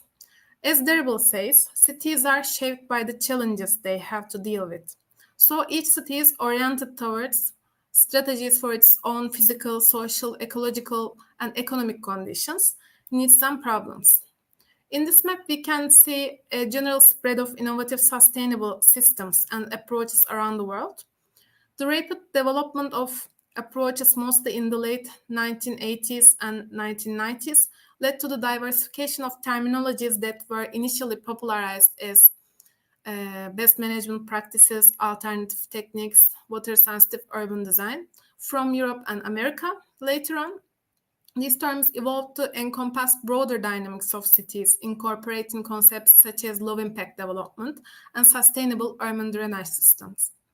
In the 2000s, the impacts of climate change increasingly affected urban areas, with severe and sudden rainfall and prolonged droughts having a greater impact on daily life and economy. Approaches emphasizing permeability to enhance resilience gained importance, particularly in the urban landscapes of East Asia. For example, the concept of sponge cities initiated by China, which deals with recurrent devastating flood disasters, and the concept of porous cities, arising from a country like Taiwan, where sea levels are constantly rising, have gained global attention since 2013. I will now touch on integrated urban water management and water sensitive cities and urban design briefly. As integrated urban water management, I will be using term IUWM to make it easier. As the impacts of climate change are likely to increase and pose a threat, the cities of the future need to offer resilient and sustainable living standards. A significant number of 17 Sustainable Development Goals included in the United Nations 2030 Sustainable Development Agenda consist of issues that directly or indirectly interact with water. For example, Goal 6 aims to ensure accessible water and wastewater services and sustainable water management for all. Goal 11 aims to cities as inclusive, safe, resilient, and sustainable places, aims to ensure fair and equitable distribution of water, protect and provide good quality water resources to the public, and make cities resilient to disasters. Before moving on to IUWM, I would like to summarize the characteristics of traditional water management practices. Under conventional urban water management, water supply, wastewater, and stormwater systems are physically separate. Water follows one-way path from supply to a single use, to treatment and disposal. Stormwater is a nuisance to be conveyed quickly from urban areas. Linear approaches deploy discrete systems to collect, treat, use, and get rid of water. Also, gray infrastructure is static and made of concrete, metal, or plastic. So old conventional urban water management system is clearly inadequate and unsustainable. But there has been a clear paradigm shift in the last 50 years to manage water in cities. Previously seen as waste, stormwater and wastewater are now seen as resources that can be reused. Integrated urban water management is a holistic management which considers potable water, groundwater, surface water, stormwater, and wastewater all together, and also along with the urban planning and economic development decisions. Under integrated urban water management approach, water can be reclaimed and reused multiple times from higher to lower quality. Stormwater is a resource to be harvested as a water supply and infiltrated or retained to support aquifers, waterways, and vegetation. Water supply, wastewater, and stormwater systems are intentionally linked. Physical and institutional integration is sustained through coordinated management. Infrastructures construct as green and planted-based, and it can also be combined with gray infrastructure. For implementation, there is no universally applicable model, and no singular method proves to be adequate. Instead, the combination of strategies mirrors the unique social, cultural, and economic circumstances of each local area. So, the water-sensitive city is a vision based on holistic management of the integrated water cycle. It was first developed and deployed in Australia. Water-sensitive urban design focuses on the integrated management of the water cycle. It is defined by the Council of Australian Governments as the integration of urban planning with the management and protection of urban water cycle, ensuring that urban water management is sensitive to natural hydrological and ecological processes. Also, water-sensitive urban design involves the collaborative efforts of water management, infrastructure engineering, urban planning, and landscape design. It aims to create holistic strategies that promote ecological, economic, social, and cultural sustainability. The primary goal of WSUD is to harmonize the principles of sustainable stormwater management with urban and landscape design, moving the urban water cycle toward a more natural and integrated approach. Bases of water-sensitive urban design are integrated water management, water recycling and reuse, environmental protection, resource conservation, blue-green infrastructure, resilience to climate change, multifunctional and aesthetical open spaces, social well-being, and also community engagement. So, WSUD aims to create more resilient, sustainable cities and a water-sensitive society by redesigning public spaces in harmony with nature. It includes a variety of urban planning tools, green infrastructure elements such as green roofs, rain gardens, urban forests, and parks absorb rainwater and contribute to the water cycle. Infrastructure such as rainwater harvesting systems and underground water storage facilities allow water to be managed effectively. Waterways and drainage ways allow for the effective transportation of rainwater and reduce the risk of flooding. Water permeable surface materials and proper street design can increase rainwater absorption and reduce runoff. Sustainable construction standards such as green buildings, water-sensitive materials, and energy-efficient structures support water-sensitive urban design. Effective management of wastewater and solid waste protects water quality and strengthens urban ecosystems. Water-sensitive urban design creates open public spaces that contribute to cities in social, physical, and aesthetic terms. It's also necessary to create disaster-resilient cities. So here, what is blue and green infrastructures that I mentioned? Firstly, gray infrastructures handle water statically. It's very high costly to build and repair them, and it has a short lifespan. But now with innovative approaches, we have alternative solutions. The water flowing through the city's hard squares and impermeable surfaces normally goes to the gray infrastructure through straight drains. However, the water flowing through the green area is absorbed and filtered by plants and trees. Considering its relationship with water, it is now called blue and green infrastructure. Creating water-sensitive cities rely heavily on the presence of vegetation. Trees serve not only as carbon sequesters and temperature regulators, but also play a crucial role in managing rainfall. They act as natural filters, allowing rainwater to permeate the ground and slowing down surface runoff. One mature evergreen tree holds about 15 cubic meters of water per year. Furthermore, studies have demonstrated that blue-green infrastructure significantly contributes to the city's economy. It has been proven that solutions introduced through green infrastructure are often more cost-effective, ranging from 50% to 85% less expensive than those brought about by traditional gray infrastructure. Whereas gray infrastructure treats water as a waste, green infrastructure treats it as a resource. To create long-term sustainability, management, governance, and design processes must always be sufficiently adaptive and inclusive to integrate with each other. Decision makers are the ones who will establish legal administrative rules and sanctions for this. The necessary legal administrative framework needs to be organized and implemented at national and local level. In order to ensure continuity, public and private sector collaborate and work together. Should collaborate and work together.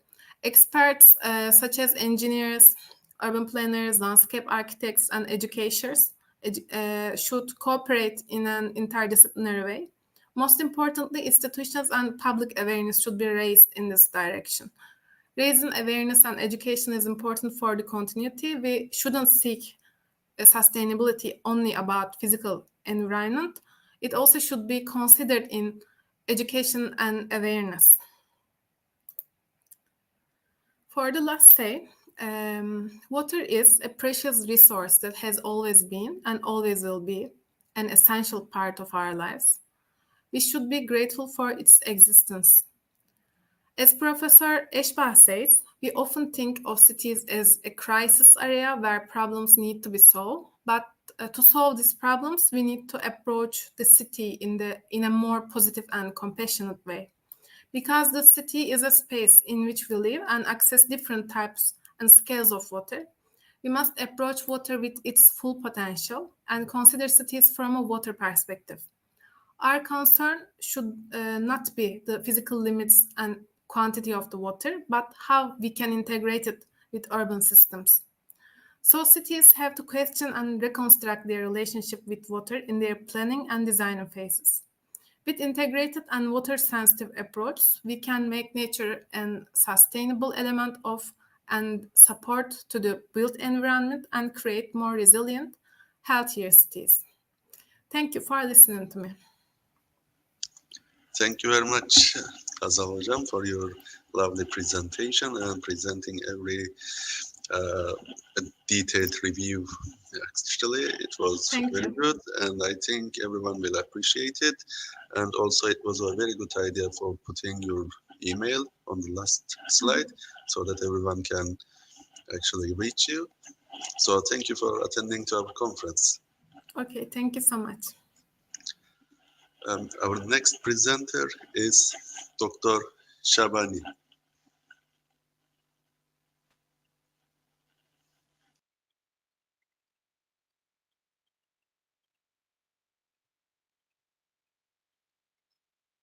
Hello, everybody. Well, I'm Sabani Romesa, a PhD student at Trade Buchanan University.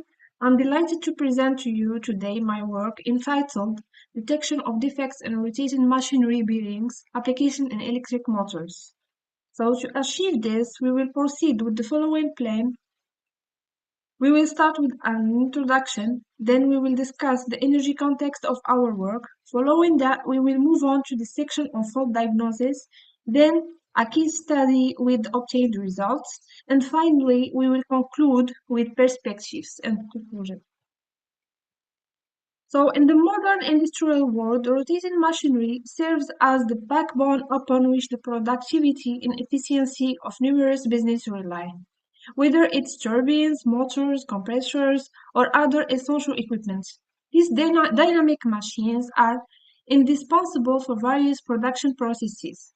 At the core of their operation are bearings, seemingly modest components but of crucial importance. So imagine a production line running smoothly, generating optimal yields, and suddenly a failure in a bearing occurs. This scenario, though all too familiar for some, embodies the significant challenges faced by today's industries. The consequences of defects in bearings go beyond to obvious costs of repair and replacement.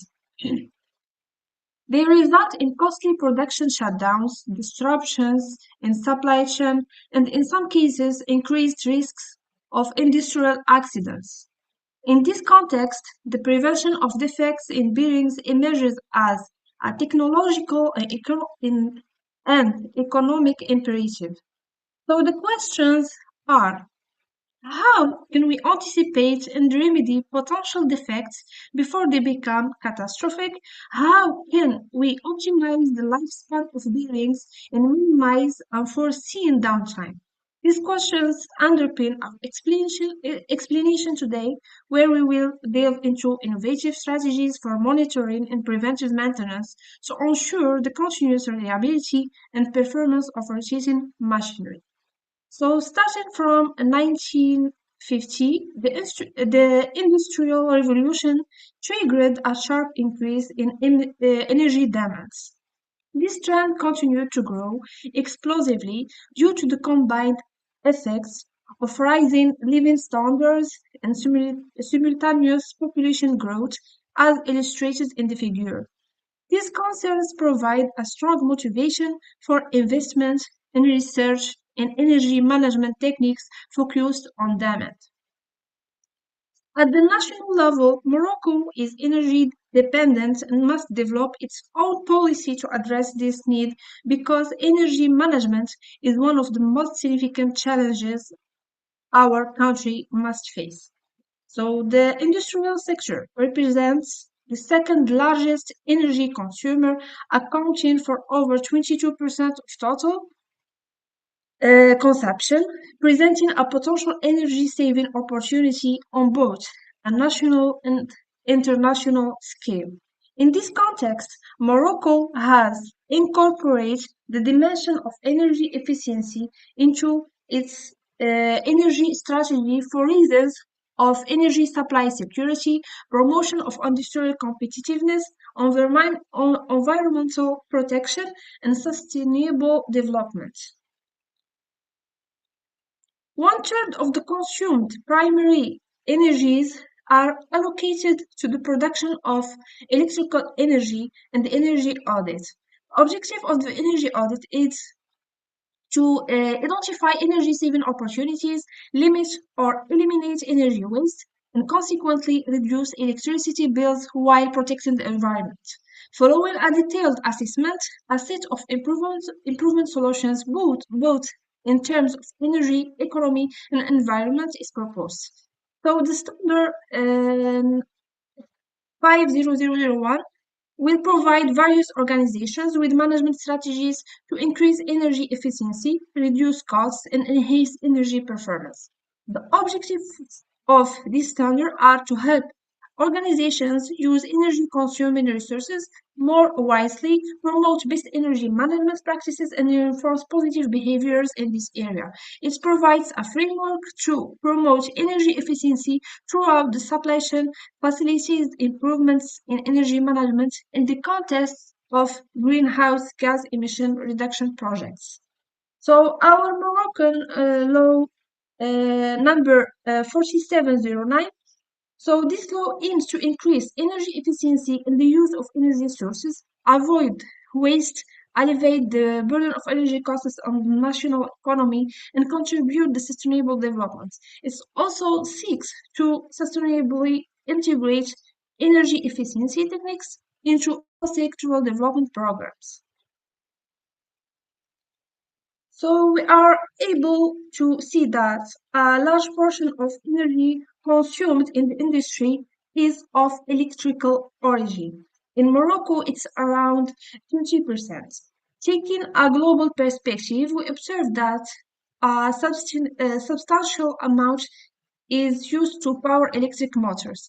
Therefore, the industry and the asynchronous motor constitute a significant energy link in technical, economic, and environmental contexts. There is a genuine interest in taking action, which is why we will focus on the induction motor in the industry during our work. So we have discovered that the induction motor, coupled with a demand management strategy in the first case and the installation of HEM in the second case, is the keystone of industrial energy efficiency. To make these achievements sustainable and durable, we need to improve the motor induction protection chain, which we will approach in these last axes, following the predictive maintenance vision, where vibrational and thermographic controls will be the two essential tools to use. Why? Because having high efficiency motors in factories is just a step, not an end in itself. Motor efficiencies degrade when rewound several times. So to ensure that a motor remains effective over time, and that its availability lasts a long time, it must be properly protected and maintained at the same time.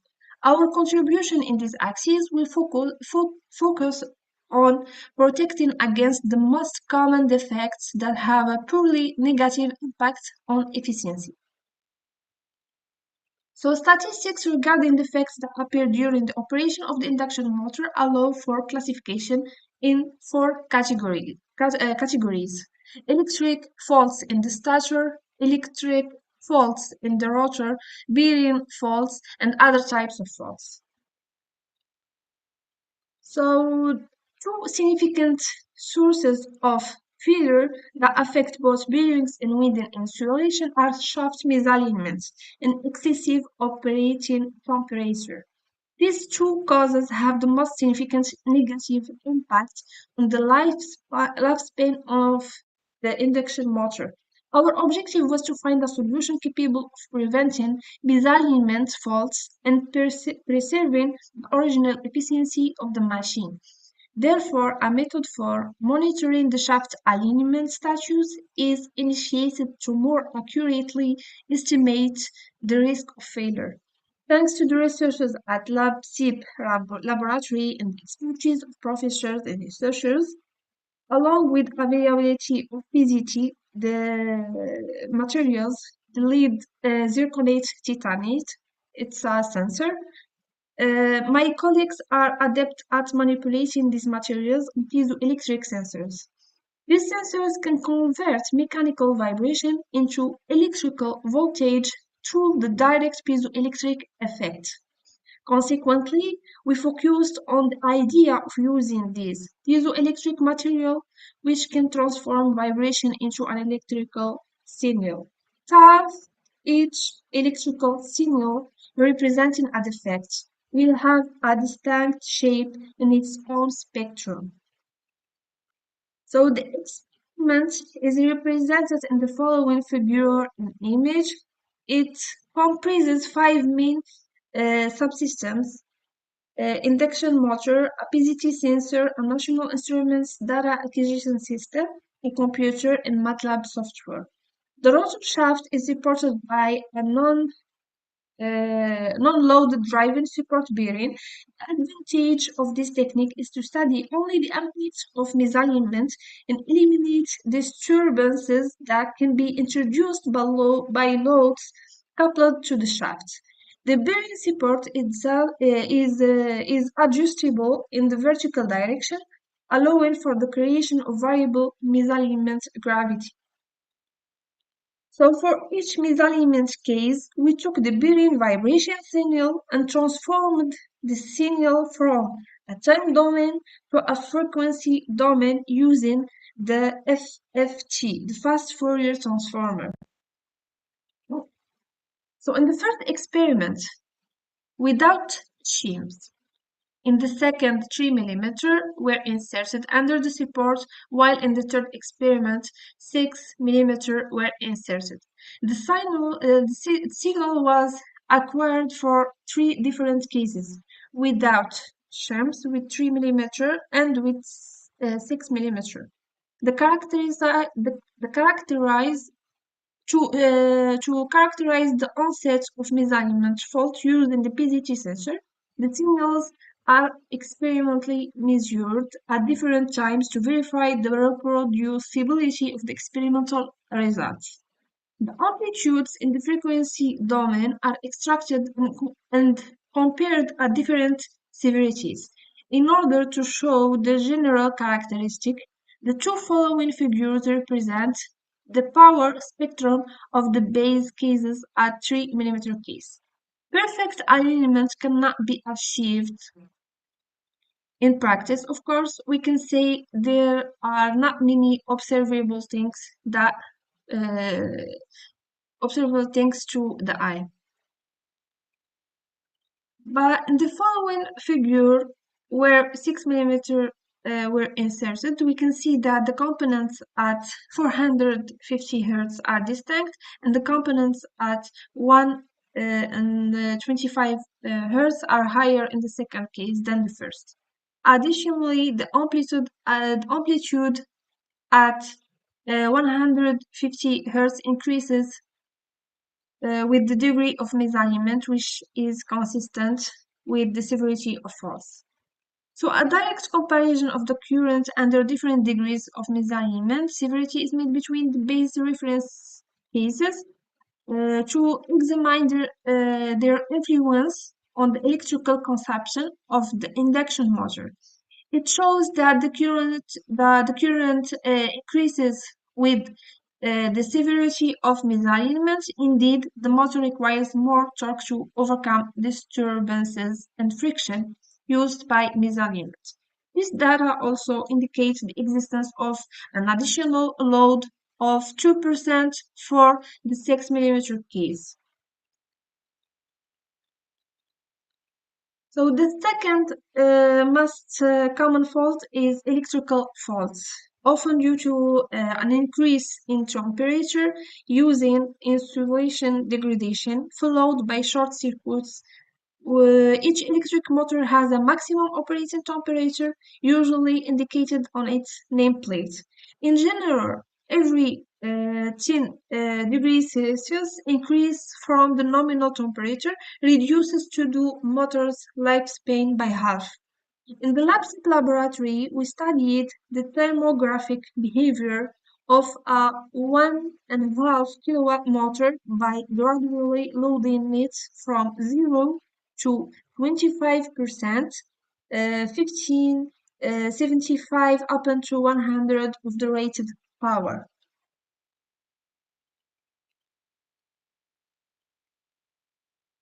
So an image is taken in the T0 state, motor at rest. Then the motor was started with a 25% load for 10 minutes. Another infrared image is captured, and so on. This process involves adding 25% of the load every 10 minutes and capturing an infrared image at the end of each 10 minutes interval, up to 100 of the load. This is done to identify which components are likely to heat up first and to compare these situations with cases in industrial sites where conditions are severe and real. In the initial analysis, the shape of the curve for a heat motor is identical, even with a normal temperature increase from 34 degree to 52 degree. So by comparing the two thermograms of a healthy motor from the laboratory with a motor that exhibits a temperature peak localized at the motor bearing. It indicates the presence of an anomaly at that level. Thermographic analysis has allowed us to locate on electric motors or their associated components, bearings, hot spots that are precursors to problems caused by misalignment. Thermography is therefore another essential tool in a predictive maintenance program where the goal is to prevent problems rather than solving them after they occurred. So my presentation is coming to an end. In this work, we were able to present a methodology and apply this method to every efficiency related to the use of the induction motor, to which we have closely aligned our work. We have also proposed avenues for improvements to further integrate the protection of induction motors. The entirety of the thesis work contributes to a better understanding of the mechanism leading to improved energy efficiency in the industry, especially in relation to these critical and energy-consuming equipment. In conclusion, this working methodology can be equally applied to other industries such as building, public lighting, etc. So thank you for your attention. Thank you very much, Dr. Shabani, for your presentation. Everyone, thank you for attending our third international conference on water problems in Mediterranean countries and our sixth international conference on natural resources and sustainable environmental management. We have successfully welcomed hundreds of researchers with a couple of hundreds of their works from dozens of countries. We hope we will welcome you again on our next conferences. Thank you all for attending. Hayat hızla akıyor ve biz bu hızı seviyoruz. Her güne heyecanla başlıyor, her anı doya doya yaşıyoruz. İlk günkü heyecanımızla yılları aşıyoruz. Zaman akarken biz de kendimizi arıyoruz. Heyecanla, merakla. Sen de kendini mi arıyorsun? O zaman zamana yetiş. Bu sadece kendini bulmakla ilgili değil. Asıl heyecan kendini yaratmakta. Bir şeyler mi yaratmak istiyorsun? Mükemmel. Metali işlemeyi, bir bina yapmayı, bir iş kurmayı, hatta bir şehir kurmayı öğren. Hayat kurtarmak, teknoloji geliştirmek, üretmek. Hepsi burada. Ve burada tüm deneyimler profesyonellerle yan yana. Ancak hızlı ilerlemeliyiz. Çünkü bugün şimdi gerçekleşiyor ve yarın çok yakın. Hayatta öne geçmek istiyorsan önce zamanın önüne geçeceksin. Hep ileri gideceksin. Bu Dr. Suat İrfan Günsel. Tanıyor musun? Onun da söylediği gibi. Üniversiteler toplumların dokuma tezgahıdır. Toplumları geliştirir, dönüştürür ve gelişmesini sağlar. O burayı bugünden yarına hazırlamak için kurdu. Senin için, ileriye gitmek için. Yana ya da geriye değil. Sadece ileri. Çünkü gelecek çok yakın. Hadi harekete geç. Fikirlerin ne kadar ileride olursa yarına o kadar yaklaşırsın. Yanındakileri de geleceğe taşırsın. Bu senin geleceğin, senin fırsatın şimdi. Hadi yarın yakın. Hepimizi ileriye götür.